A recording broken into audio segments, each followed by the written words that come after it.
Hey everyone, it's Quickie Baby and welcome back to World of Tanks, and today I'm playing in one of my favourite medium tanks in the game, the T10 25T. Now I know I featured this tank recently, but during that commentary I was thinking just how much I feel that the T10 25T is an incredible scout tank within its own right, and while it might not be the best scout tank in the game, that clearly is the T100 LT. And there's a few other vehicles that might be good tier for tier, like the ELC even 90, for example. Never thought I would be saying that once I first looked at that tank. This is, in my opinion, the best light tank in the game. Now, I know, a lot of people are already getting their keyboards out and they're going to go and write in the comments down below, actually, Quickie Baby, it's a medium tank, it's not a light tank. Yes, I still mean it. It's the best light tank. I mean, there's practically no difference between this and some of the other light tanks in the game. It's got 60mm of frontal armor, 40 on the side, so it's definitely not very well armored. And it can go at 65 kilometers an hour forwards with an impeccable power to weight ratio of nearly 28.5. And so that allows you to get into positions, to get into bushes just like this, to be able to make some aggressive plays in the Bat-Chat, to be able to spot out. Although I think probably the Bulldog above me has actually managed to catch a glimpse at this Object 252U.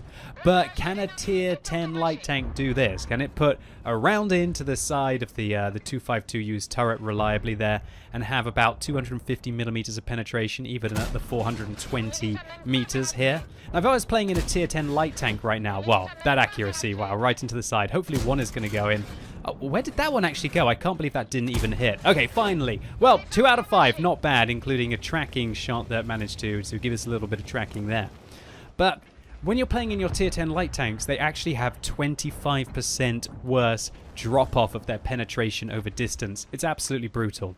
And right now, we've got a rather skilled mouse that's going to be rolling towards us, but we're going to be able to keep him in the pocket. Now, I've got 500 meters view range on this tank because you can't use a gun rammer, so that means that, of course, you're going to use vents and coated optics. And that combined with 400 meters base view range, which is actually better than the T100 LT and better than the AMX 13105, which is kind of meant to be the more scouty of the two vehicles. And because I've got that high view range, it actually means that I can now just spot this mouse and keep in the pocket, as I call it. A distance where unless I fire, he's never going to spot me because my camo is better, and my view range is always going to keep him lit up. And sure, that Bulldog is going to be catching a little bit of a glance at him as well, but I can just do this for ages. In fact, I'm so confident that I can do this for ages, I just figure out, do I really want to waste some of these APCR rounds pretty much bouncing off the mouse? And even if I hit his weak point, the heat round, well, sorry, the APCR rounds are hardly going to penetrate. Well, I'm in control of this situation so much, why don't I just reload that one heat magazine that I take in this vehicle, which is just for these situations. I take those 5 heat rounds for when you need to engage a Type 5 heavy in a 1 versus 1, or alternatively, if a heavy tank, when there's hardly any artillery against them or any tier 10 tank destroyers that seem to be supporting you, is just sitting there. And the heat rounds do give you a massive advantage in this vehicle compared to a light tank because they have 330mm of penetration, whereas your tier 10 light tanks have got 280. Alright, so first one's a miss, second one right into the lower plate. The guy will know where I am now, but another one there into the lower plate, and we are low rolling all of these shells. That one, about average, and I think that one actually went through the upper plate there, if that's possible. I think you can actually penetrate the upper plate of the mouse if it's not angling at all with heat rounds. Alright, so 3 rounds in there, and the mouse gets to an inevitable demise. And I always feel a little bit dirty when you YOLO heat rounds like that in any tank that I'm playing. But if you're going to YOLO heat rounds at anything, you know, a mouse that's deciding to push forwards and make a pivotal play for their team, that's got to be one of them. Talking about mouse is his baby brother, the Moistion, that's going to be pushing forwards with the 50 TP. And I have no problems getting forwards into the bush, and I'm going to work this bush when my magazine fully loads to hopefully be able to shoot through it without getting spotted. Alright, we're going to fire one blind at the 55. We're going to have to find out whether, sorry, the 50 TP prototype. We'll have to get find whether he actually took damage when he appears again. And I'm thinking about shooting at the lower plate of the Moistion right now, but now he's got behind the mouse. It doesn't look like it's quite such a clever idea. So I push forwards, I pull back behind the bush, and I'm going to be able to shoot through the bush at this T44, and this should be a sitter. There you go, right into the side. 495 hit points means it's quite awkward whether we're going to be able to take him out or not. If we hit him with a single shot, well, we're definitely not going to. And the blooming IS-3A on the enemy team bounces another one. And this is hilarious. This tank is more accurate than the tier 10 lights, but still, it's just really not quite working out. All right, looks like we might have actually damaged that 50 TP there as he's come back on 622 hit points when I believe he had more when he left. And we bounce off the T44. What is going on with my bat chat here? I was kind of cursing the sun right now at these kind of RNG low rolls. Why would I curse the sun? I'd probably have to curse the Serb instead. Oh no, wait a minute, I meant to pray to Serb so that I get better luck, right? Alright, so definitely not the best use of my first 15 rounds in this tank to only do about 3,100 damage that we've seen. It's not great for firing 15 rounds of ammunition. But look, we're just chilling in this bush. The bulldog on our team has since left. He's now at the back of the map, I guess, spotting out from there. Looks like he is catching a glimpse at this moisture as well. And this is where the bat chat is just the best light. 1 kill. 2 kills. 3 kills? 4th penetration? And 4 kills. Oh my word. Look at me shaking the mouse there. That might be one of the greatest magazines I have ever seen in World of Tanks. I'm just looking at the vehicle saying, this is why it's the best light tank. This is why it's the best light tank. Oh my word. For those kind of moments, the fact that you can kill pretty much a quarter of the enemy team, over a quarter of the enemy team with a single magazine without getting spotted, just creating a graveyard on my flank. I mean, come on, team. What do you guys want from me right now? Like, look at this little cluster of tanks that we've managed to get destroyed here. And while we've lost a couple of vehicles, it's not really the end of the world. And so right now I was feeling pretty chipper, but there's no point in really sitting there and getting shot by a Stritzfang 103B at the back of the map. So instead, I want to try and flank. And I was thinking right now that the enemy, with the Batchat 25T AP on the enemy team pulling back, look like they're going to pressure the hill. So I thought that if I can provide some support from the back of the map, then that is going to be great for the heavy tank that we have up on top of the hill, who's... Oh, yeah, there you go. So the Batchat flanks right where I thought they would be. And am I going to be in position quick enough? And this is where I'm getting nervous. I realize I got 10 rounds of ammunition left. Oh, and the first one dips. Well, to be honest, I didn't aim that one perfectly. That was kind of my fault, as well as also having a little bit of bad RNG. And I'm really nervous now about firing these shots. I wish I just closed the distance right now. There you go. Picking up the 5th kill of the game on the Batchat 25T AP, and the T62A thunders across with the T10 finishing off the Object 257. Now I'm starting to get rather nervous about this game. Do I reload or do I try and make these 3 rounds count? Well, to be fair, if I reload right now, then I'm going to have an awkward magazine afterwards, where I have to reload 3 shells. And so I feel like these 3 shells will be okay to finish off the T10, or alternatively okay to finish off the T62A. Now, if I had loads of ammunition, I would totally fire there, but I can't risk it. I really thought that I was going to have to use all of these rounds to be able to get through the game. What do you mean? You thought you were going to have to use spoilers, Quickie Baby? What do you mean? Oh, we'll have to see what the outcome is going to be.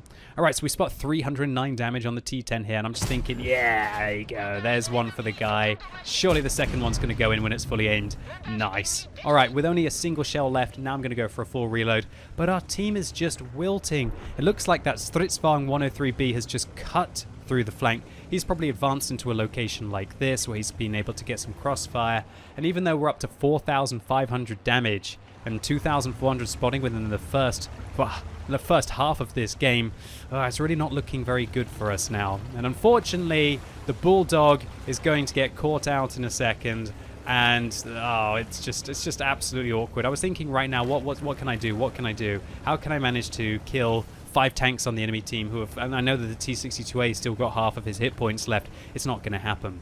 So instead, I decide, let's go out swinging, right? I'm not going to go drown myself just because I'm not going to be able to get through this situation. I'm going to try and make the best use of all of the ammunition that I have. All right, so first round is going to go into the Lorraine 155-51, and I was going to ram the guy if I didn't manage to kill him there. You'll see that I instantly reload because, well, 5, it's the perfect number. We can get 5 105mm rounds back into this tank, so I might as well have all of them loaded at the same time. And when it's dry, it's dry. All right, so I make a little bit of a move there, and that's something that's important to do. After you've been spotted, pretend that you're going in a certain direction, and then when you know that you're no longer spotted, cut back and go in the opposite direction.